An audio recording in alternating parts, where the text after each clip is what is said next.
નમસ્કાર. દિવસભરના તાજા સમાચારોમાં તમારું સ્વાગત છે. તમારી સાથે હું છું પિનલગીરી ગોસ્વામી. સમાચારો વિસ્તારથી જાણીએ એ પહેલા મહત્વના સમાચારો ઉપર એક નજર. મિત્રો, આજની વિડીયોમાં સૌપ્રથમ વાત થશે અમદાવાદમાં ઈડીના દરોડા. ઈડીએ અમદાવાદમાં દરોડા પાડ્યા છે. આ દરમિયાન શહેરની મેસર્સ હોલિયર્સ ટ્યુબ્યુલર્સ પ્રાઇવેટ લિમિટેડ કંપની સામે કાર્યવાહી કરવામાં આવી છે. ઈડી દ્વારા કંપનીની કુલ 19.37 કરોડની મિલકત જપ્ત કરી છે. આ ઉપરાંત ઈડીએ PMLA એક્ટ અંતર્ગત વધુ કાર્યવાહી હાથ ધરી છે. ઉલ્લેખનીય છે કે બેંક પાસેથી લોન લઈને ચૂકવણી ન કરતા વર્ષ 2020માં કંપની વિરુદ્ધ ફરિયાદ નોંધવામાં આવી છે. મિત્રો, અન્ય મહત્વના સમાચારની વાત કરીએ તો ઈડીએ મની લોન્ડરિંગ કેસમાં મલ્લિકા શેરાવતનું નિવેદન નોંધ્યું છે. એન્ફોર્સમેન્ટ ડિરેક્ટોરેટ એટલે કે ઈડીએ અભિનેત્રી મલ્લિકા શેરાવત અને ટીવી અભિનેતાનું નિવેદન કેટલાક પાકિસ્તાની નાગરિકોની માલિકીની સટ્ટાબાજની વેબસાઇટ સામે મની લોન્ડરિંગની તપાસમાં નોંધ્યું છે. આ વેબસાઇટ T20 વર્લ્ડ કપની મેચોનું પણ ગેરકાયદેસર પ્રસારણ કરે છે. ફેડરલ એજન્સીએ પોર્ટલ મેજિક વિન સામે તેની તપાસના ભાગરૂપે ગયા અઠવાડિયે દિલ્હી, મુંબઈ અને પુણેમાં નવી શોધ હાથ ધરી હતી. મિત્રો, અન્ય મહત્વના સમાચારની વાત કરીએ તો ચેન્નઈમાં જન્મેલી 19 વર્ષની કેટલિન મિસ ઇન્ડિયા USA 2024 બની છે. ચેન્નઈમાં જન્મેલી ભારતીય અમેરિકન 19 વર્ષની કેટલિન સેન્ડ્રા નીલે મિસ ઇન્ડિયા USA 2024નો ખિતાબ જીત્યો છે. ન્યૂ જર્સીમાં આયોજિત આ પેજન્સ કોમ્પિટિશનમાં કેટલિને તેની સુંદરતા અને પ્રતિભાથી દરેકના દિલ જીતી લીધા છે. તેણે મહિલા સશક્તિકરણ અને સાક્ષરતા પ્રત્યેની તેની પ્રતિબદ્ધતાને પણ પ્રકાશિત કરી હતી. કેટલિન હાલમાં કેલિફોર્નિયા યુનિવર્સિટી અને ડેવિસમાં અભ્યાસ કરી રહી છે. મિત્રો, અન્ય મહત્વના સમાચારની વાત કરીએ તો સરહદ મુદ્દે ભારત અને ચીન વચ્ચે મોટી બેઠક. ભારત અને ચીન વચ્ચે સરહદ પર લાંબા સમયથી ચાલી રહેલો તણાવ હવે ઓછો થતો જોવા મળી રહ્યો નથી. ચીન ભારત સરહદ પર પ્રશ્ન વિશેષ પ્રતિનિધિઓની 23મી બેઠક બુધવારે બેઇજિંગમાં યોજાઈ હતી. આ બેઠકમાં ભારત તરફથી રાષ્ટ્રીય સુરક્ષા સલાહકાર અજીત ડોભાલ અને ચીન તરફથી વિદેશ મંત્રી વાંગ yીની હાજરી આપી હતી. બંને નેતાઓએ ચીન સરહદ ભારત સરહદે મુદ્દે સહકારત્મક રચનાત્મક રીતે નક્કર ચર્ચા કરી હતી. મિત્રો, અન્ય મહત્વના સમાચારની વાત કરીએ તો 40 વર્ષમાં 12 વખત લગ્ન અને છૂટાછેડા. એક ઓસ્ટ્રેલિયન દંપતીએ 40 વર્ષમાં 12થી વધુ વખત લગ્ન કર્યા અને છૂટાછેડા લીધા. આવું કરીને તેમણે વિધવા પેન્શન અને છૂટાછેડા પછી મળેલા પેન્શનમાંથી 2 કરોડ ને 90 લાખ રૂપિયાની કમાણી કરી.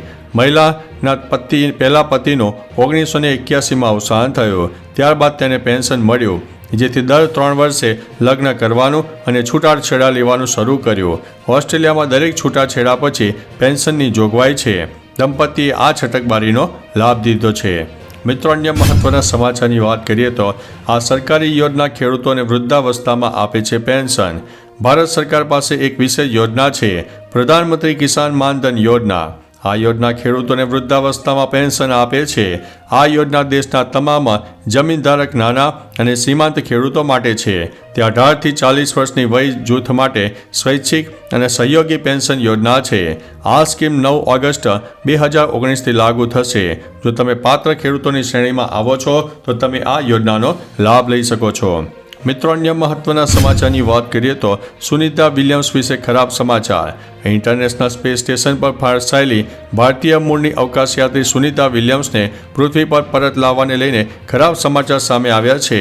નાસાએ કહ્યું છે કે સુનિતા બુચ વિલ્મોરે પૃથ્વી પર પાછા લાવવામાં મિશનમાં વિલંબ થઈ રહ્યો છે.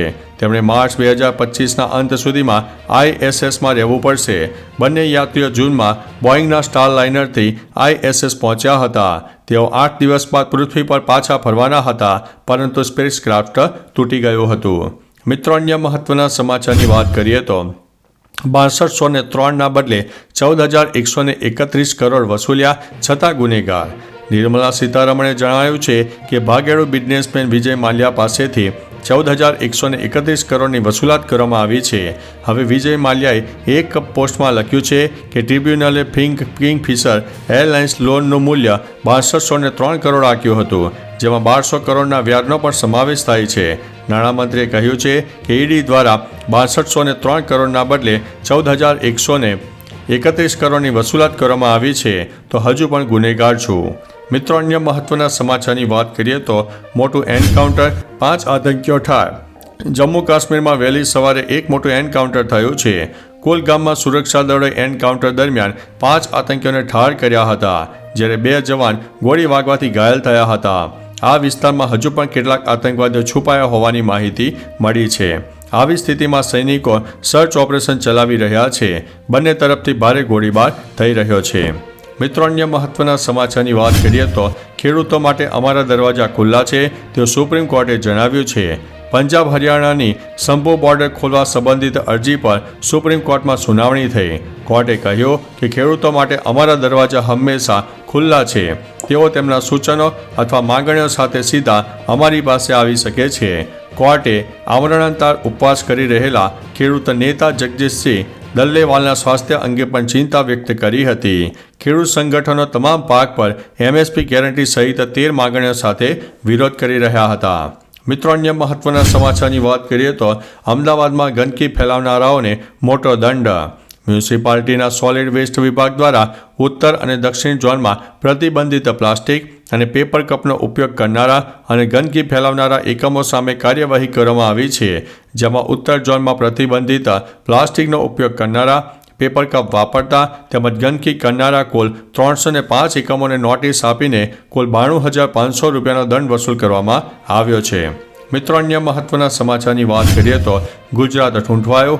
19 જિલ્લામાં પારો 15 ડિગ્રીને પાર પહોંચ્યો છે. રાજ્યમાં ઠંડીનો ચમકારો જોવા મળી રહ્યો છે.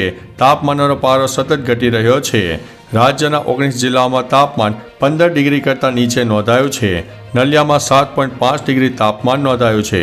આ સિવાય રાજકોટમાં 9.3, અમરેલીમાં 9.8, કેશોદમાં 9.9, પોરબંદરમાં 10.5, અમદાવાદમાં 14.8, ગાંધીનગરમાં 12, સુરેન્દ્રનગરમાં 12.5, વડોદરામાં 12.8, ડીસામાં 12.8, મહુવામાં 13.3, ભાવનગરમાં 14.4 અને સુરતમાં 15.2 ડિગ્રી નોંધાયું છે. મિત્રો, અન્ય મહત્વના સમાચારની વાત કરીએ તો નવી આગાહી સાંભળીને જ ઠંડી ચડી જશે.